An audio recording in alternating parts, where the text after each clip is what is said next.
Wow, we've got a wild story of a lifeboat breaking free from a cruise ship. We also have Royal Caribbean closing down some amenities to make sure that they are safe, and Carnival is being accused of discrimination. Yes, all that and more on today's episode of The Cruise Show. All aboard! Your ship is leaving. Talking about everything going on in cruising. It's the Lido Loca time. It's the cruise show. It's the cruise show. Hey, what's up, everybody? Welcome to Lido Loca. Welcome to the Cruise Show. I am your host, Tony, here to talk you through everything going on in cruising. It's everything going on in cruising. It's for your face on a Thursday the 20th of November 2025. And man, my email blew up yesterday with people sending me pictures of the Carnival Dream and the trouble it was having with Lifeboat number 3. Carnival Dream doing a 6-night Western Caribbean cruise from Galveston. They were in Cozumel yesterday doing a lifeboat drill when something went awry. The lifeboat at one point was hanging from the ship and then it broke off.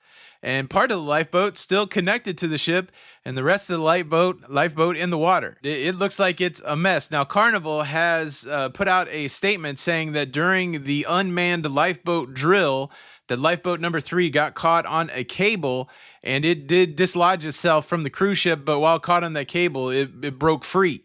Now, that means that lifeboat's not going to be in use. I don't think they stopped the sailing. So there are regulations that say how many rafts and lifeboats you must have to properly sail. And I'm assuming that they have more than enough capacity for the people that are on board if they continued on with their journey.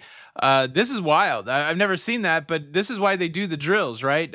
Fortunately, this happened during a drill and it didn't happen during a real emergency. Could you imagine if there was like a real emergency and you get called to muster and you go to your muster station and you're right there in front of lifeboat deck 3 and this is going to be the vessel that takes you to safety, and as they're lowering it, it goes and breaks free. Fortunately, it only happened during a drill. And thanks everybody who sent in all the great pictures and alerted me as this was happening. It's certainly an outlier event in cruising, but a wild one nonetheless. This is a great thing to do if you're somebody who stays on the cruise ship. And when they're doing the drill and you hear them calling for the drill, it is kind of fun to watch them deploy the lifeboats and watch the lifeboat maneuvers and those kind of things. But this would have been an interesting one to watch. I don't know. It doesn't make me feel any less safe on a cruise ship. I think it actually makes me feel more safe that they're actually going through these processes. And, you're going to, break a few eggs to make a cake or break a few lifeboats to do a drill? Maybe that's what it is. What do you think about that one? And I guess since we're talking about safety, Royal Caribbean blog is reporting that guests are reporting that some of the water slides are being closed on various Royal Caribbean cruise ships to make sure that they're safe. Now, if you remember earlier in the year, we had on the Icon of the Seas, one of those slides break open. And the part that broke open was the acrylic part of the slide. And apparently, Royal Caribbean is inspecting some of the acrylic parts of slides to see whether or not they need to replace those parts with fiberglass. According to the Royal Caribbean blog, the blaster on Navigator of the Seas is closed. The Riptide on Navigator of the Seas is closed. The Perfect Storm, Cyclone, and Typhoon on Independence of the Seas is closed. And the Supercell on Harmony of the Seas is closed. The article mentions that there's really not been any official announcement from Royal Caribbean about this, but it does chronicle how there was a captain of a cruise vessel talking about the inspections and the closure of the slides. And they also note that on the app on the first day of the cruise, guests are being notified of the slide closures. They say for compensation or for more attractions that things like the Flow Rider might stay open longer. But this is an interesting thing because if you're maybe a family cruiser and you're going on these cruise ships to, partake in these water slides, this may be something that catches you off guard. Certainly safety is the first concern. But what do you think? Would you be upset if you got on the cruise and all of a sudden a couple slides were closed? or would you be understanding? Not surprisingly, cruising is a very fluid thing. We've been talking about the challenges that the Carnival Horizons had because of mechanical issues. Now we're inspecting slides on Royal Caribbean, and Carnival just announced that they're actually going to do a ship swap because of demand for the 2027-2028 season, and it's all Texas's fault. Come on, Texas. Why do you love cruising so much? Now, interestingly, Carnival is going to change the deployment of the Carnival Sunshine and the Carnival Spirit based on demand in Galveston, Texas. The Spirit was originally destined to go to Galveston, Texas, but instead the Carnival Sunshine will go there because it has a larger passenger capacity with a 3,000 passenger capacity. This is going to put 4 cruise ships in Galveston from Carnival Cruise Line, trying to make most of that Texas cruising demand. And instead of Carnival Spirit going to Galveston, it's going to go to Tampa instead. There's going to be a variety of sailings out there, short sailings, long sailings, like 10-day sailings, going to the Caribbean, going to not only the Western Caribbean, but able to go to some other places on those longer sailings. It's good news for Texas. It's really good news for everybody. And it's not an unusual thing to see cruise lines evaluating the demand of a place and changing up their fleet deployment.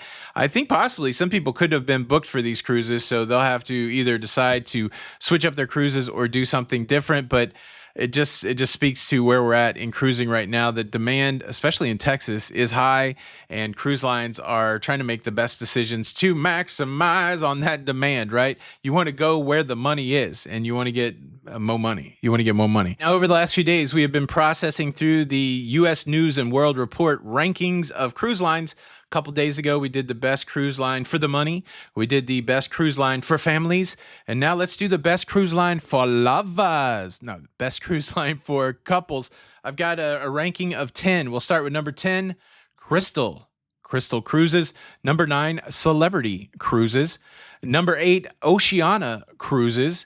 Number 7, Azamara. Number 6, Silversea Cruises. Number 5, Regent Seven Seas. Number 4, Virgin Voyages. Number 3, Seabourn Cruise Line. Number 2, Explora's Journeys. And the number 1 cruise line for couples, Viking Ocean Cruises. That's an interesting list. None of the mass markets made it, right? No Royal, no Carnival, no Norwegian, no Princess. I don't know what that speaks to. So does that mean for the best couple experience, you're going to have to spend some more money and go on an elevated cruise line? Are these cruise lines most likely to not have kids that annoy you as a couple? I don't know, but I know there's a lot of couples that are out there that are having a great time on the mass market, the mainline cruise lines. What do you think? What do you think about this ranking? Do you think it's accurate, or do you think there's a better cruise line for lovers, for couples? You could comment below if you like. All right. I do want to tell you about Carnival being accused of discrimination, but first I got to do 2 things. Number 1, I got to do this. Sick of that towel animal mocking me from behind. The whole show. Okay, and number 2, thanks for watching the show. Look, we're trying to get the 300,000 subscribers. Help a guy out. Help me out. We've got a lot of new subscribers lately. Thank you so much for being here. And we're only about 1,100 away from getting that 300,000 subscriber milestone. And it doesn't cost anything. And like you said previously, if you ever want to do anything nice for me, I'm just a stranger on the internet. Certainly, I know some of you, but I don't know most of you. You could do me a solid. Again, doesn't cost anything. Just hit that subscribe button and watch the show when it comes out. Thank you. You can hit the like button too if you're digging what I'm doing here today. Now, this missive came into Carnival's social media, and this one is a doozy. Carnival being accused of discrimination. The message reads, "We'll be on our cruise during our youngest son's birthday. I'm allergic to latex. So regular balloons are not an option, but if we bring some Mylar balloons, I need assurances. I need assurances that there will be helium while on board. Why does Carnival not provide a non-latex option for cabin decorations? Discrimination. Discrimination for people with latex allergies, and who Carnival has discriminated against and stopped us celebrating a child's birthday." Holy moly. I didn't realize, look, I understand that people have allergies, but man, you have to advocate for yourself. And certainly that's what this person with the latex allergy is doing. They're advocating for themselves. by saying Carnival's horrible because they don't have Mylar balloons. Now, they don't have the helium on board. You can bring your Mylar balloons on. That was the response, but they're not going to be helium filled. What do you think? Is this a case of discrimination, or is this a bridge too far? And do you think the reason she has kids is because of her allergy to latex? I don't know. Look, that's everything going on in cruising. Thank you so much for checking out today's episode. This is Tony for Lido, Loca, and until the next time, we'll see you on the Lido. Bye.